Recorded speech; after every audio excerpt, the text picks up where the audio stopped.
Hello students, welcome to the EPG Pathshala.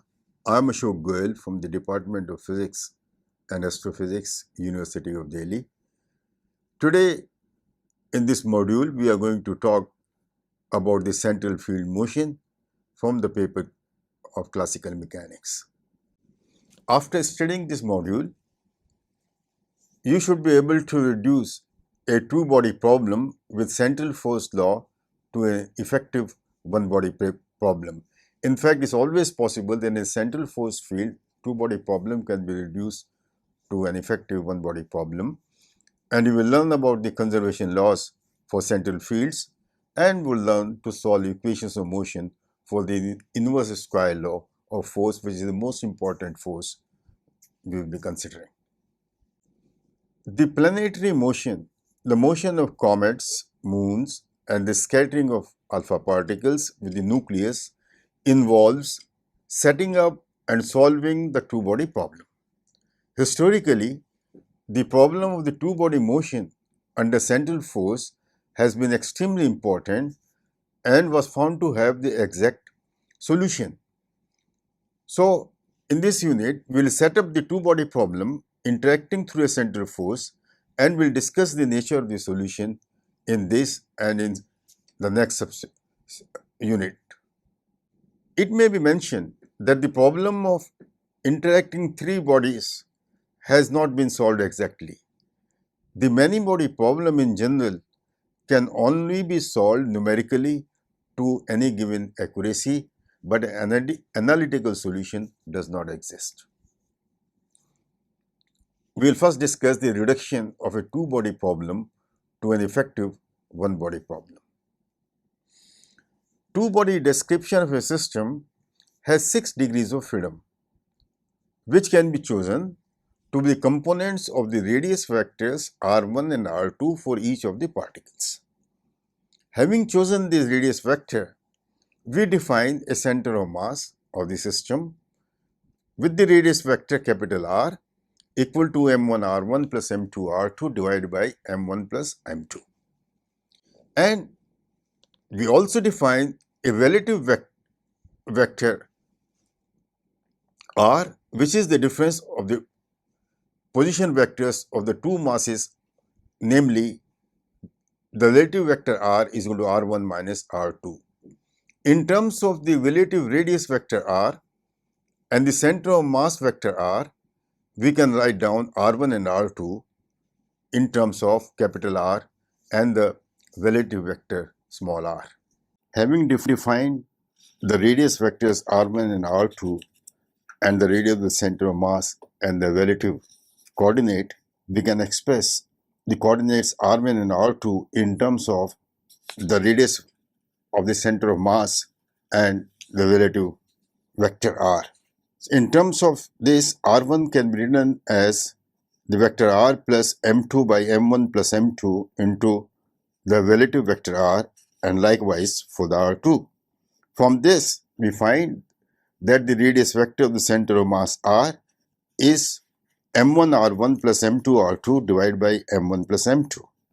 Now, the Lagrangian of this two-body system is obviously given by the kinetic energy of each particle, namely half m1 r1 dot square plus half m2 r2 dot square minus the potential energy, which is a function only of the relative coordinate or the distance between the two masses. Therefore, substituting for r1 and r2 in terms of the relative vector r and the center of mass vector, the Lagrangian can be written as half capital M r dot square plus half mu r dot square minus u of r, where capital M is the total mass of the system is equal to m1 plus m2 and mu is what is called the reduced mass of the system and is given by mu is equal to m1 m2 divided by m1 plus m2. Now notice one thing, the potential energy depends only on the relative coordinate, and therefore the first term in the Lagrangian represents a free motion of the center of mass with a uniform velocity, and therefore it can be dropped. The Lagrangian of the two-particle system can thus be considered as a single particle Lagrangian of a particle of reduced mass mu in the presence of a central potential, namely, we now need to consider the Lagrangian to be equal to L is equal to half mu r dot square minus u of r. Conservation and integrals of motion. Since the potential depends only on the distance and not on the orientation, the Lagrangian is invariant under rotation about any axis. And from the conservation law arising out of the rotational symmetry, which we had seen earlier, the angular momentum, which is defined as L is equal to r cross p, is conserved. Thus, the motion of the particle is confined to a plane because L is a vector and L is conserved. That means direction and magnitude is conserved. Therefore, the motion of the particle is confined to a plane which is perpendicular to the direction of the angular momentum. The radius vector r and the momentum p lie in this plane and the angular momentum is perpendicular to the plane. Thus, it is clear that the effective one particle problem in the central force reduces to a two-dimensional problem in a plane. In the two-dimensional polar coordinates, the Lagrangian is easy to write and it becomes L is equal to half mu times r dot square plus r square theta dot square minus the potential energy function r, where mu is the reduced mass. Since in the Lagrangian theta does not appear explicitly, it is cyclic coordinate and therefore the momentum conjugate to the cyclic coordinate theta is conserved, namely p theta, which is the partial derivative of the Lagrangian with respect to theta dot, is equal to mu r square theta dot is conserved, and p theta dot is equal to dl by d theta is equal to 0. That means d dt of dl by d theta dot is equal to 0. Thus, the angular momentum L is equal to mu r square theta dot is a constant and it is one of the integrals of the motion. This result was obtained by Kepler and this result is known as Kepler's second law of planetary motion. This can be interpreted as the areal velocity, which is the area swept out by the radius vector in a time interval dt as shown in the diagram below. And d, that is the area swept out by the radius vector in the time dt, which is dA is equal to half r dot r d theta is the distance traveled. So, is this triangle and the area of that is half r dot r d theta, which is half r square d theta. The conservation of energy is now automatically satisfied since we have a conservative system. Therefore, the total energy E, which is the sum of the kinetic energy and the potential energy, is equal to half mu r dot square plus half L square by mu r square is conserved. The equation of motion can be obtained once the force law or the potential function is given. Then from the expression for the energy, which involves r dot square, we can write this r dot in terms of the energy and the potential energy and other and angular momentum, and we can, so r dot can be expressed as under root of 2 by mu multiplied by the total energy E minus the potential energy U minus L square divided by 2 mu r square, where L is the angular momentum. Now, what we are interested in is the equation of the path. That is, we want to obtain a relationship between r and theta. So, which can be obtained by noting that we can write d theta as d theta by dt into dt by dr into dr. Now, d theta by dt is theta dot, dt by dr is 1 upon r dot. Therefore, d theta can be written in terms of the angular velocity theta dot, radial velocity r dot. So, expressing theta dot from the angular momentum expression, which is L by mu r square, then we can write theta as a function of r as an integral given by theta r is equal to integral L by r square divided by under root of 2 times the reduced mass multiplied by the potential energy minus a term which is L square by 2 mu R square. Thus, we have been able to reduce the problem to the evaluation of the above integral. If the force law is proportional to some power of the radial distance, in particular, if we have f of r proportional to r to the power some n, where n is an integer, in particular for n is equal to 1, minus 2 and minus 3, n is equal to 1 corresponds to a harmonic force, n is equal to minus 2 correspond to an inverse square force, and n is equal to minus 3 correspond to an inverse cubic force law. Now for these values of n, this integral can be easily evaluated in terms of the circular functions sines and cosines. The equation of motion can also be obtained from the Lagrangian equation for the coordinate r. Remember that we looked at the total expression for the energy and used that to write down the equation of motion.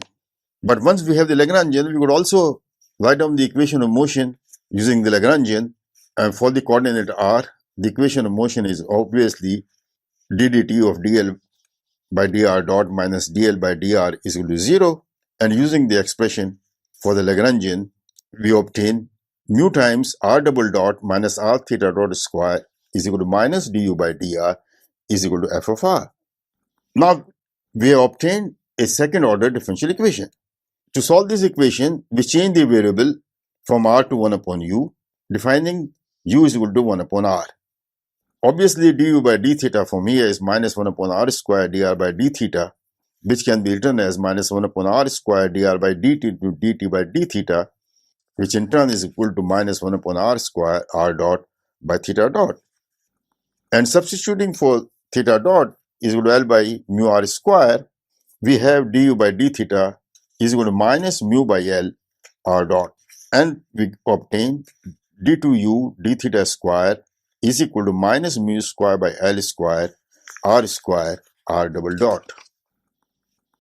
Writing then in terms of u, the acceleration r double dot is equal to minus L by mu square into u square d2u by d theta square, and r theta dot square is L by mu square into u cube. Substituting in the equation of motion, then in terms of u, the equation of motion becomes d2u by d theta square plus u is equal to minus mu by L square 1 upon u square f of u.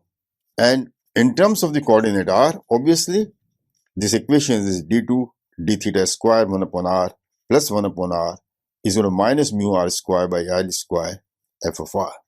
So this is the equation of motion, which will give us the equation of the orbit when we solve this equation for r as a function of theta. This form of equation is particularly useful for finding the force law. So if we know the orbit or the path of a body moving under a central force, then we can use this equation to find the nature of the force law. For example, the motion of the planet, the orbit was found to be elliptical by Kepler and others. One could use this to show that an elliptical motion will result if the force is inverse square. For example, suppose that the orbit is r is equal to e to the power k times theta, where k is a constant. So orbit is r increases exponentially with theta. Substituting in this equation, we obtain k square e to the power minus k theta is equal to minus mu e to the power 2k theta by L square f of r. And from here, we can see that f of r is proportional to exponential minus 3k by theta, which then implies that because exponential k theta is r, so this implies that force varies as 1 upon r cube. So knowing the orbit, we could discern from the equation of motion that the force law, in this case considered, is 1 upon r cube, inverse cubic law. Now let us consider the motion of the planets around the sun and obtain the Kepler's laws. Assuming the sun to be at rest, the gravitational force between the sun and the planet is attractive and obeys the inverse square law. That is, in this case, f of r is equal to minus a by r square, the minus sign indicates that the force is attractive. Now the corresponding potential energy function U of r is integral of 1 a by r square dr, which is equal to minus a by r. Now assuming the potential energy to be 0 at r is equal to infinity. The equation of the orbit now is given by the equation which we have mentioned earlier in equation 10.17, and we have the expression for theta as a function of r given by the integral L upon r squared dr divided by under root of 2 times the reduced mass mu multiplied by E plus k by r minus L square by 2 mu r square. Now this term L square by 2 mu r square, the third term in the denominator in the bracket, is half mu r square theta dot square. And this is interpreted as some kind of a potential energy. The force associated with this potential, which is the third term in the denominator in the bracket, which is L square by 2 mu r square. So if this is some kind of a potential, the force associated with this is obtained by taking the gradient of this, which in spherical polar coordinates is the force is then minus ddr of which is L square by which is mu r theta dot square. So this force, now you can immediately recognize, is like mr omega square. So this is called the centrifugal force, and therefore the total potential energy function Vr can be written as the gravitational force plus a centrifugal force which is L square by 2 mu r square. Now in order to solve this, we use the same trick, define u as 1 upon r. In that case we can write theta in terms of u, and the expression is given in the slide. So theta is minus under root of L square by 2 mu, an integral over du divided by under root of the total energy E plus ku minus L square by 2 mu u square. Now this expression within the under root sign can be written as the difference of two squares by completing the squares, and we can write this as E prime square minus au minus k by 2a whole square, where E prime is E plus mu L square by 2 mu.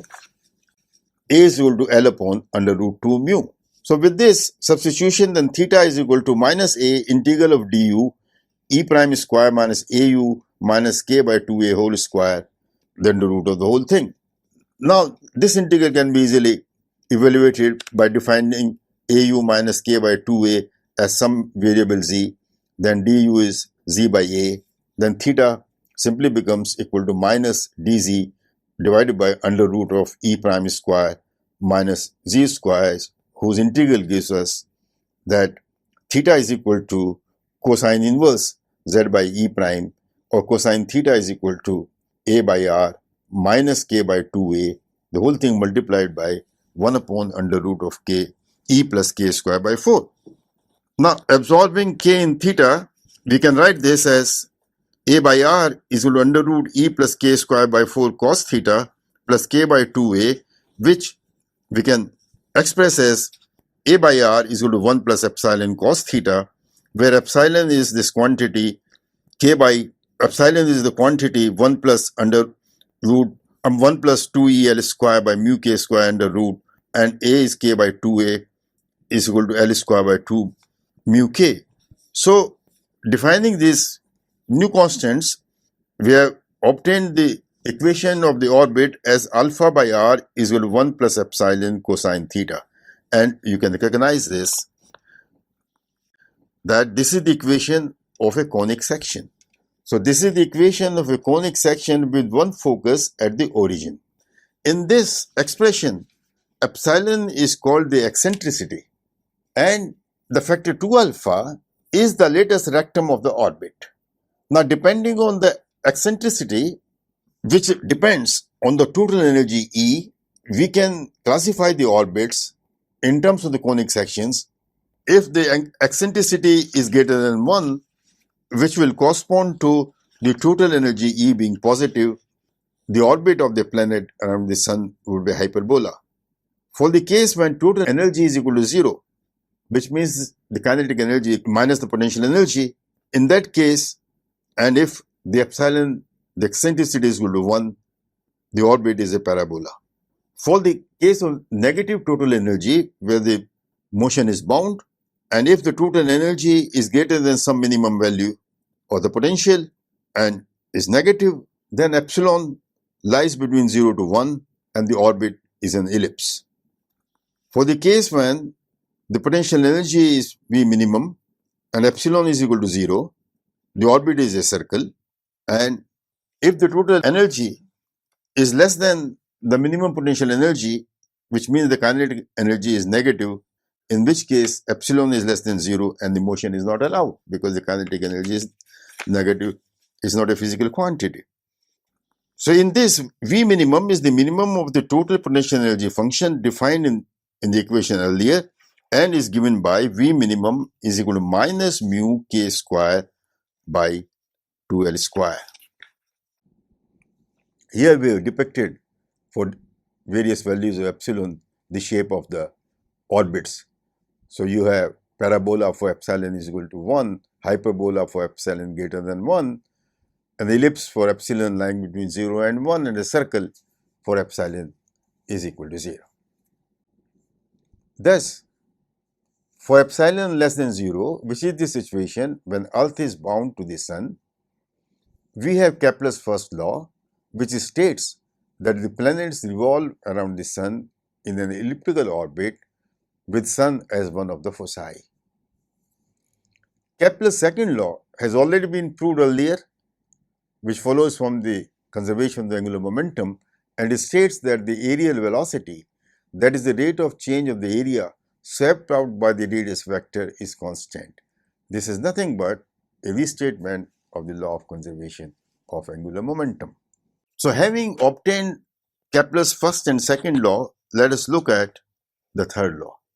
Now, notice that the semi-major and the semi-minor axis of the elliptical orbit A and B are given by A is equal to alpha divided by 1 minus epsilon square, which is equal to k by 2 mod of total energy E, and B is equal to alpha divided by 1 minus epsilon square under root, and substituting for epsilon square, then B is equal to k by under root 2 mu times the magnitude of the total energy E.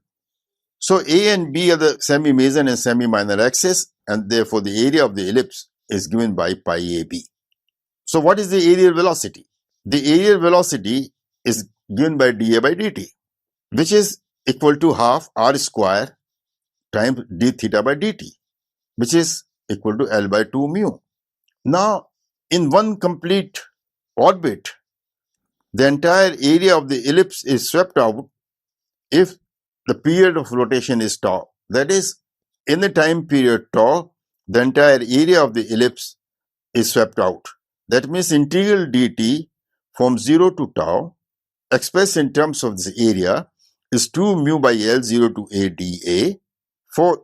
Therefore, tau is equal to 2 mu by L into the area A, which is pi AB, and therefore tau is equal to pi k under root mu by 2, the modulus of the total energy raised to the power minus 3 by 2. So tau square is equal to pi square mu k square by 2, the mod of E raised to the power minus 3.